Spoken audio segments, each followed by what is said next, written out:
paper is by Dr. Nedez from Rome, Palanque, who will talk to us about the deactivation of Claus catalysts and the optimization of alumina using physical chemical parameters.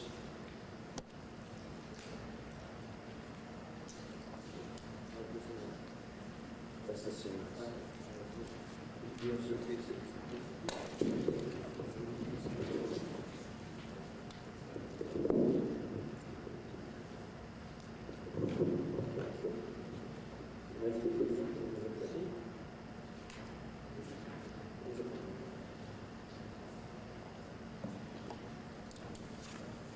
So, thank you, Mr. Chairman.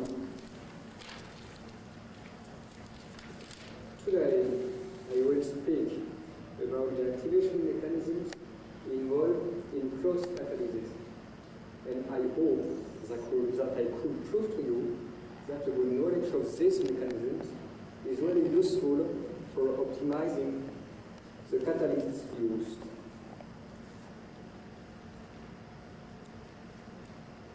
Claus catalysis consists in the transformation into elementary sulfur, the hydrogen sulfide contained in gases from different origins: petroleum gases, natural gas, and other types of gases, as for example those issued from coal gasification. Development of hydrogen sulfurization in refineries and treatment of H2S-rich oil fields involves larger H2S quantities that need to be treated.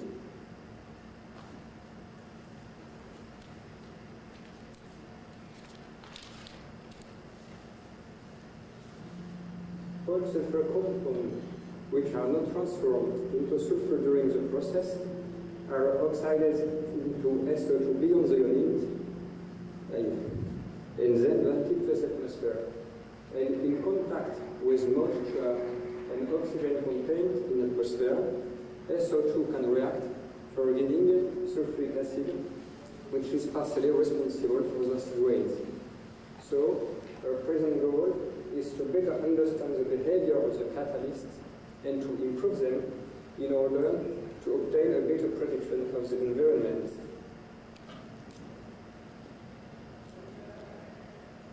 Invented at the end of the last century, Claus process consisted first in the direct oxidation of H2S into sulfur.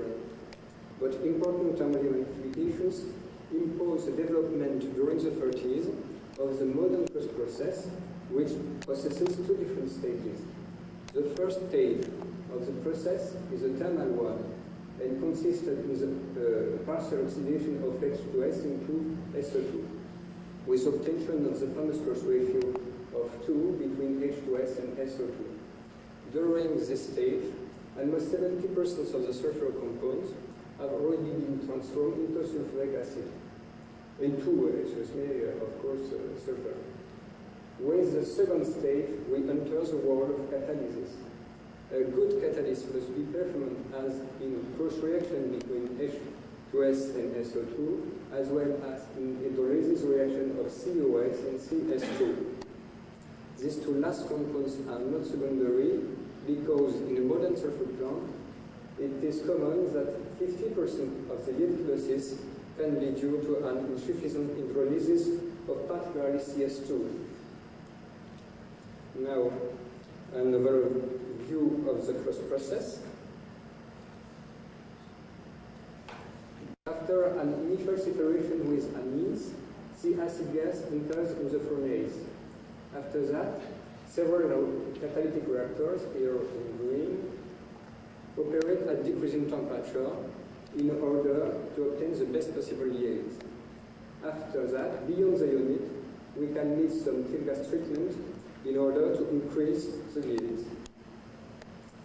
In this industrial application, we can have many different technical problems. It is why Procatalyst has developed several types of catalysts.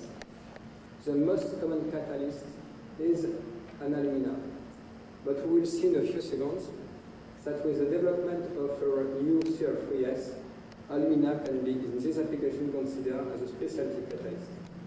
For particular problems, promoted alumina could be really useful, and it is the case for CS21, which is promoted with titanium dioxide, and for AM, which is promoted with hydrogen. And the best effective solution remains promoted titanium dioxide, the best effective solution, but also the more expensive one.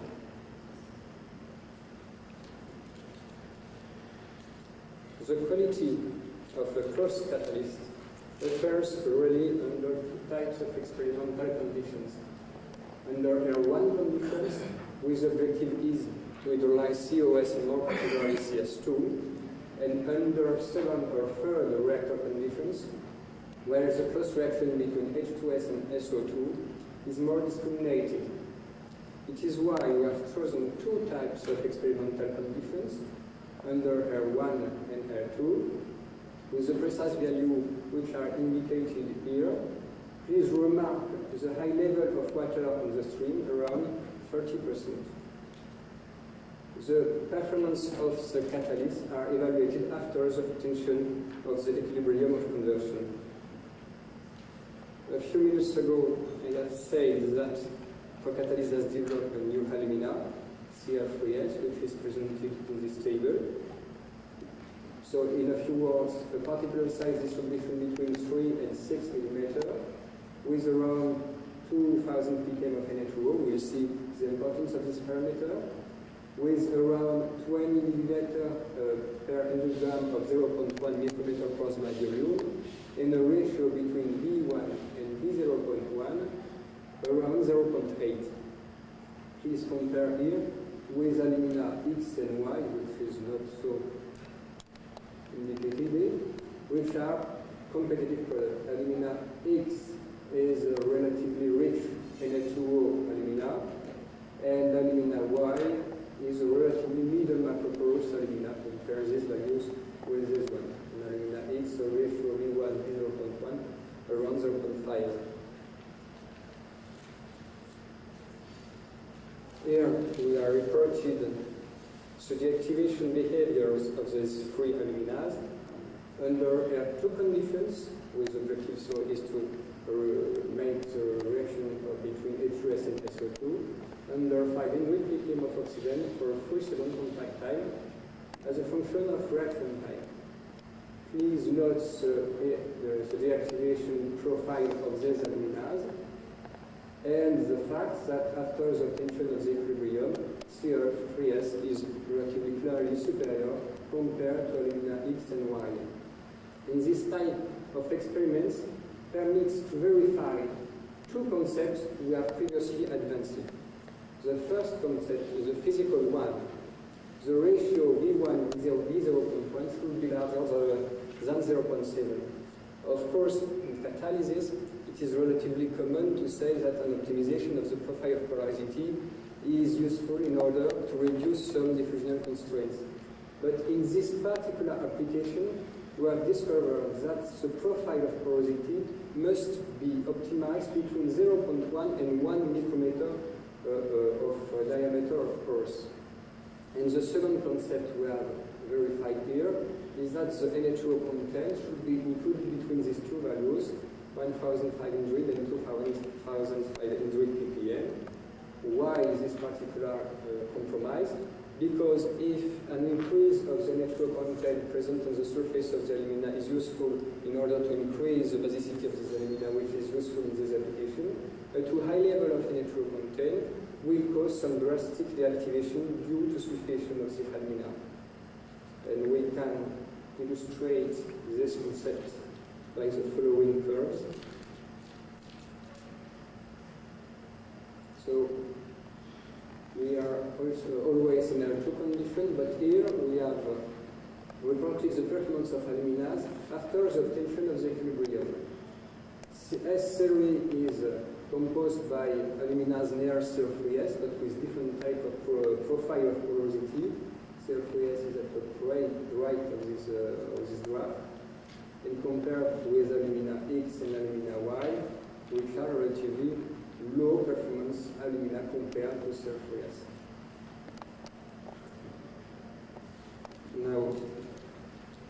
much about the deactivation mechanisms. In fact, the deactivation of a Claus catalyst is due to different types of effects of variable importance. In the first course of reaction, we have the establishment of an absorption equilibrium at the surface of the catalyst. We have also some drastic physical deactivation due, of course, to the hydrothermal aging.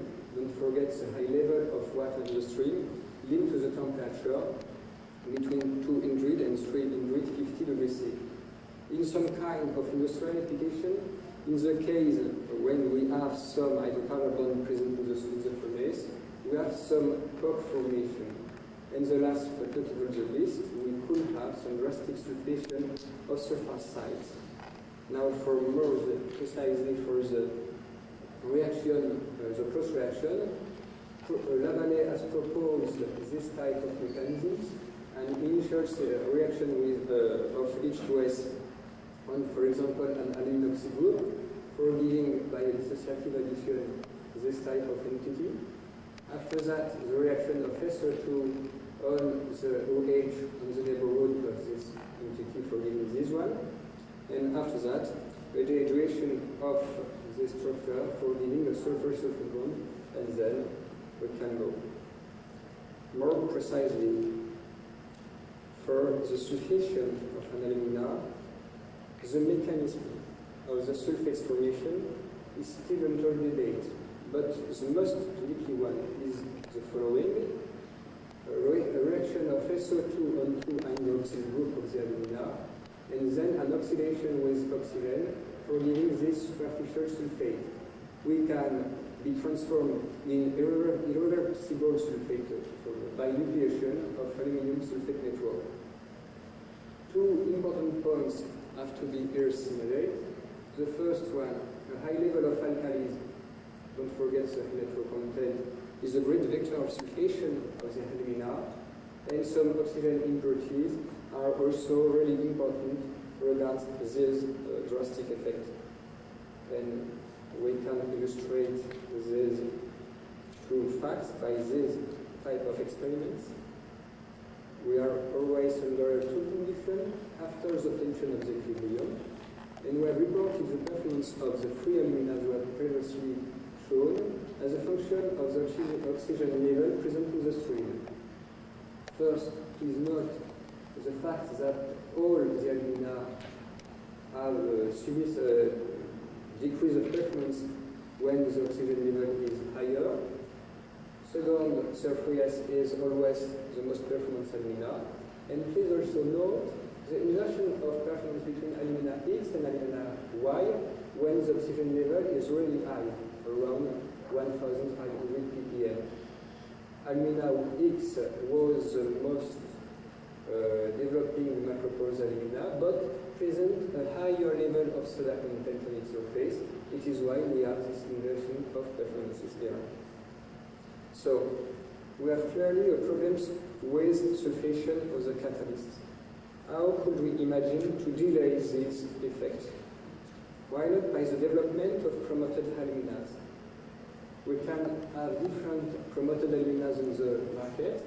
The first family is composed by alkaline earth promoted alumina, calcium or calcium magnesium promoted alumina. These two catalysts are competitive products.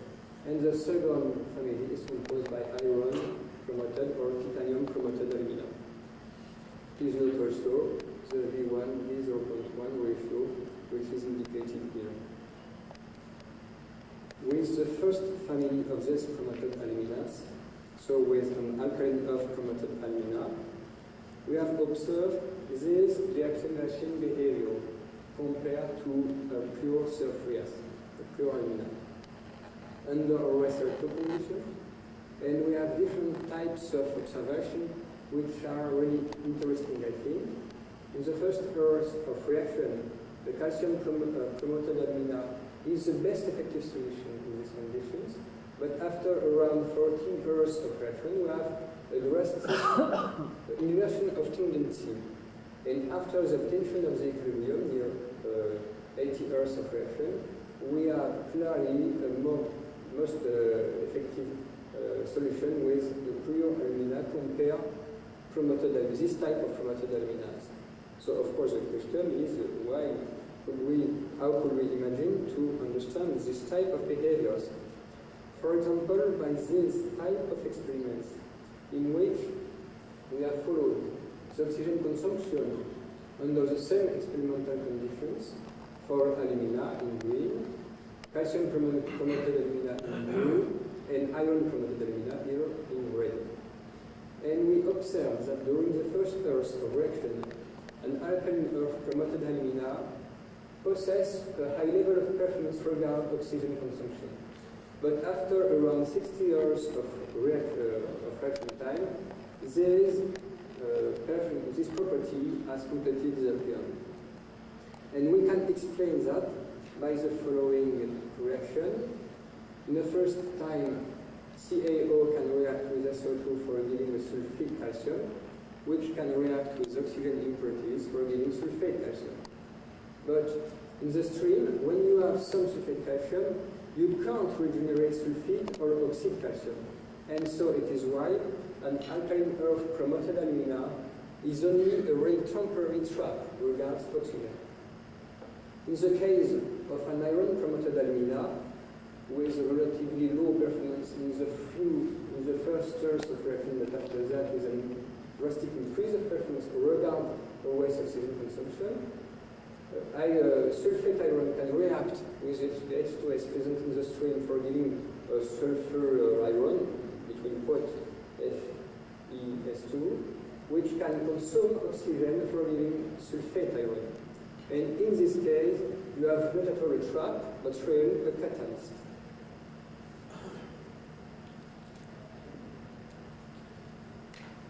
Now, the global catalytic performances of promoted aluminas, in this case in their one condition, so with the objective, remember, is to hydrolyze CS2, and here we have reported the performance of different types of promoted aluminas or aluminas at the equilibrium of performance for 2 seconds or 3 second contact time. In green, you have the performance of a calcium promoted alumina, and in yellow, I am not sure that it is really clear here, but I will indicate the level performance of this calcium magnesium promoted alumina. You are here, and here. So these alkaline earth promoted aluminas are relatively low performance catalysts compared to classical alumina in blue alumina X and Cr3S, which is indicated in red here. But clearly, of course, the most performance solution is the titanium dioxide promoted alumina regards here these two performances. So titanium can be sulfate in the stream by the gaseous compounds. But in fact, these sulfates present in the surface of the titanium dioxide are not at all stable because the reductive power of H2S is sufficient to regenerate the titanium dioxide in the stream. It is why we have this type of behaviors. As a conclusion,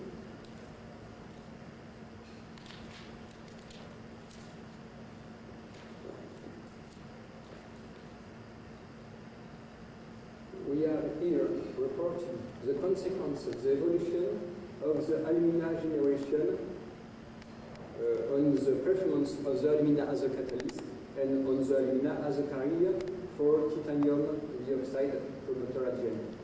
So in here the first generation of alumina, the second one, the third and the fourth.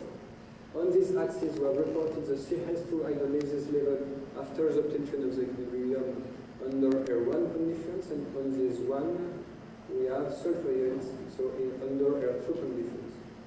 So of course the objective is to be at this corner of the graph.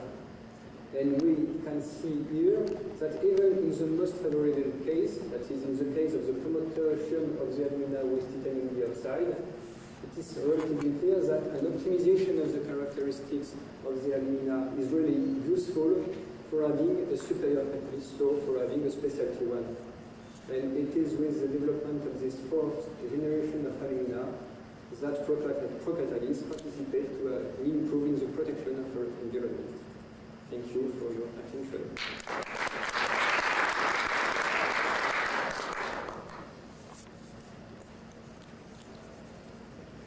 Thank you very much for that presentation.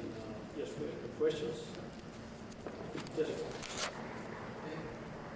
Concerning the iron alumina, why did you stop the oxidation to ferrous sulfate and then ferric sulfate?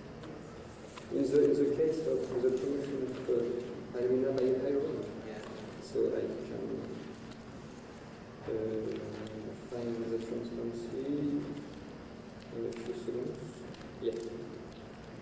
If sulfide can be oxidized, in my opinion, ferrous have to be oxidized to ferric. But please remark that I had put some quote here because this type of structure are not well defined. In fact, we have shown that we have in fact a mixture of different type of sulfur promoted iron compounds, and don't forget also that we have in the stream some reductive agent as of course H2S and some oxidative one. But my question was, is hydrogen sulfide the sufficiently reductant to reduce ferric sulfate to that ferrosebaceous? You think that we could be interrupted during this transformation in an intermediary compound? I'm not able to exclude your proposition. It's perhaps the case, but in fact, if we are interrupting this reaction way, it is always a possibility after that for oxiding this type of species. But I don't exclude your proposition. I am sure that we have not at all purely this type of compound, and that is really more complicated than that is one. Second question. Yes. Concerning the sulfate, Yes. you say that it is reduced by hydrogen sulfide. Yes. But what is the temperature of decomposition of such compound? We That have. is a reduction or a decomposition? We can say that it's more a reduction than a decomposition. We have made some experiments with Jean-Claude Lavallee in infrared, and we have constated that this sulfation is possible. And in presence of H2S, it is possible to destroy this sulfate at a relatively low temperature, near 200 degrees C, compared to alumina. And in this application, we are in a temperature in the reaction between 200 and 350 degrees C. That is why we are relatively confident with this idea that these compounds can be reduced, in fact, in the case of titanium dioxide. And it is why, in fact, if I can continue my answer, that pure titanium dioxide catalyst is the most effective solution. Because at the beginning of the reaction, during the first minutes of reaction, the titanium dioxide is in fact less active compared to alumina. But after that, when you observe this behavior for an alumina, for example with this curve, so the deactivation clearly, even in the case of sulfurious as this one, in the case of titanium dioxide, you have this type of reference. So we have in cross-catalysis the tendency to affirm that titanium dioxide is more active compared to alumina, but it's relatively false. In fact, the titanium dioxide is less subject to deactivation by sulfation compared to alumina. Yes, I'm a bit puzzled by the very strict requirements for your alumina CR3S concerning the porosity. Yes. So what is the reason of that? Is there a liquid phase involved which will be retained by capillarity or something like that? It was for us a real surprise to discover that this type of porosity was useful, because we have made some theoretical calculation, and we have not at all observed that it was a necessity to have this type of macroporosity. a porosity near 500 angstrom seems to be sufficient. By the experiments have shown that in fact it was not at all the case, and that it was necessary to dispose of some porosity around not 500 but 10,000 angstrom. So we can try to answer to this question. I am not sure that we have the good answer, but try to answer. And in fact, we have not to forget that we have not to consider only the product as H2S and SO2, CS2 and so on, which are of course some little molecules, but the product of the reaction with some sulfur that we are convinced that we are in the gas phase even in the porosity of the alumina. But of course with sulfur we have not at all some S compounds but SX compounds of polymeric type of sulfur, and we think that it is why this porosity is required in fact.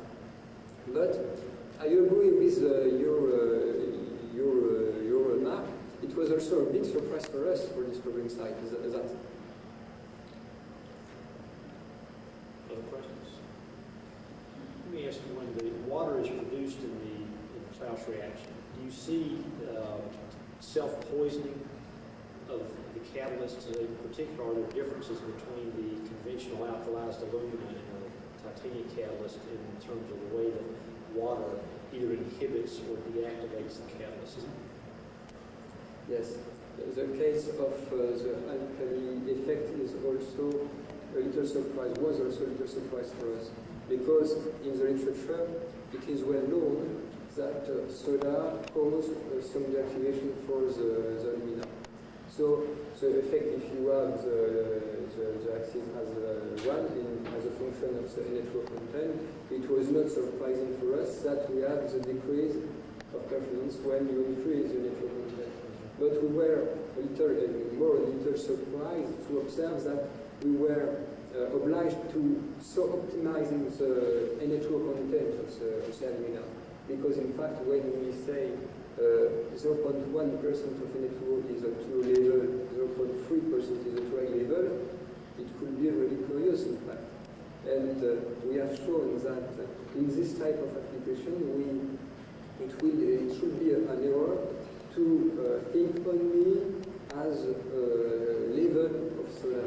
And if in fact one atom of sodium presents an influence on the neighborhood on the surface on approximately 10 atoms. And it is why we have so high influence of the alkali on the surface for this type of validation. Okay. Thank you. Any other questions? Thank you very much.